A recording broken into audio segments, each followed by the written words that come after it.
नमस्कार दोस्तों, दिव्य ज्ञान ऑफिशियल चैनल पर आप सभी का स्वागत है। आज के इस वीडियो में हम आपको विजया एकादशी की व्रत कथा सुनाएंगे। धर्मराज युधिष्ठिर बोले, हे जनार्दन, फाल्गुन मास के कृष्ण पक्ष की एकादशी का क्या नाम है तथा उसकी विधि क्या है? कृपया करके आप मुझे बताइए। श्री कृष्ण भगवान बोले, हे राजन, फाल्गुन मास के कृष्ण पक्ष की एकादशी का नाम विजया एकादशी है। इसके व्रत के प्रभाव से मनुष्य को विजय प्राप्त होती है। यह सब व्रतों में उत्तम व्रत है। इस विजया एकादशी के महात्म्य के श्रावण व पठन से समस्त पाप नष्ट हो जाते हैं। एक समय देवऋषि नारद जी ने जगत पिता ब्रह्मा जी से कहा, महाराज, आप मुझसे फाल्गुन मास के कृष्ण पक्ष की एकादशी का विधान कहिए। ब्रह्मा जी कहने लगे, हे नारद, विजया एकादशी का व्रत पुराने तथा नए पापों का नाश करने वाला है। इस एकादशी की विधि मैंने आज तक किसी से भी नहीं कही। यह समस्त मनुष्य को विजय प्रदान करती है। त्रेता युग में मर्यादा पुरुषोत्तम श्री रामचंद्र जी को जब 14 वर्ष का वनवास हो गया, तब वह श्री लक्ष्मण तथा सीता जी सहित पंचवटी में निवास करने लगे।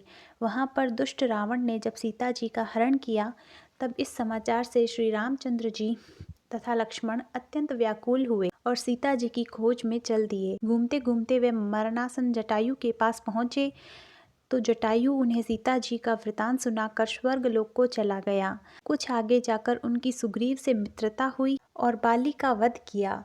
हनुमान जी ने लंका में जाकर सीता जी का पता लगाया। उनसे श्री रामचंद्र जी और सुग्रीव की मित्रता का वर्णन किया। वहां से लौटकर हनुमान जी ने भगवान राम के पास आकर सब समाचार कहे। श्री रामचंद्र जी ने वानर सेना सहित सुग्रीव की संपत्ति से लंका में प्रस्थान किया। जब श्री रामचंद्र जी समुद्र के किनारे पहुंचे, तब उन्होंने मगरमच्छ आदि से युक्त उस अगाध समुद्र को देखकर लक्ष्मण जी से कहा कि इस समुद्र को हम कैसे पार कर सकेंगे। श्री लक्ष्मण जी ने कहा, हे पुराण पुरुषोत्तम, आप आदि पुरुष हैं, सब कुछ जानते हैं। यहाँ से आधा योजन दूर पर कुमारी द्वीप में वकदाल भय नाम से मुनि रहते हैं। उन्होंने अनेक ब्रह्मा देखे हैं। उनके पास जाकर इसका उपाय पूछिए। लक्ष्मण जी के इस प्रकार के वचन सुनकर श्री रामचंद्र जी वकदाल भय ऋषि के पास गए और उनको प्रणाम करके बैठ गए। मुनि ने भी उनको मनुष्य रूप धारण किए हुए पुराण पुरुषोत्तम समझकर उनसे पूछा कि हे राम, आपका आना कैसे हुआ?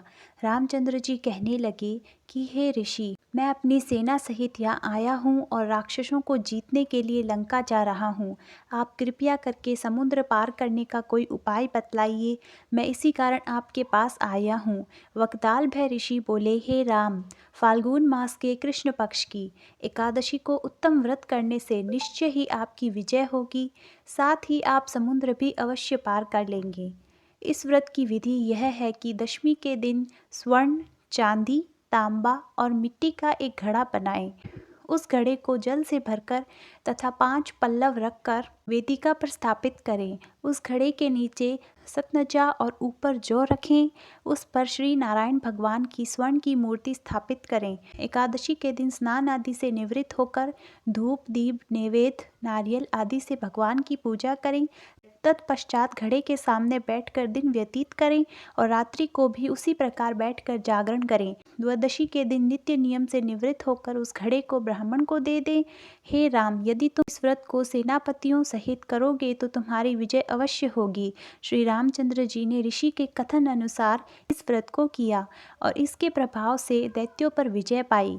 अतः हे राजन, जो कोई मनुष्य विधि पूर्वक इस व्रत को करेगा, दोनों लोकों में उसकी अवश्य विजय होगी। श्री ब्रह्मा जी ने नारद जी से कहा कि हे पुत्र, जो कोई इस व्रत के महात्म्य को पढ़ता है या सुनता है, उसको वाजपेय यज्ञ का फल प्राप्त होता है। बोलिए विष्णु भगवान की जय, बृहस्पति देव की जय, मर्यादा पुरुषोत्तम श्री रामचंद्र जी की जय। धन्यवाद।